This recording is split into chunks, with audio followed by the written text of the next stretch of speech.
Hi everyone, welcome back. So in this video, I'm gonna share with you how to change the language in MetaTrader 5 mobile app. So just follow me and follow the steps. It's so easy and simple. So first of all, open your MetaTrader 5, then go to the top left and click on these three lines.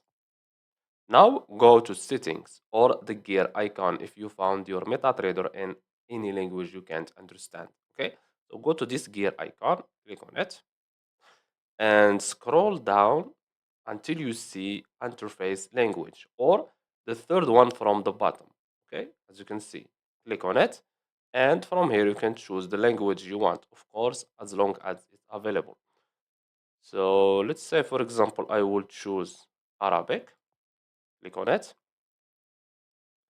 and as you can see here, the language has been changed. As you can see here. And that's it. So I hope you found this video helpful.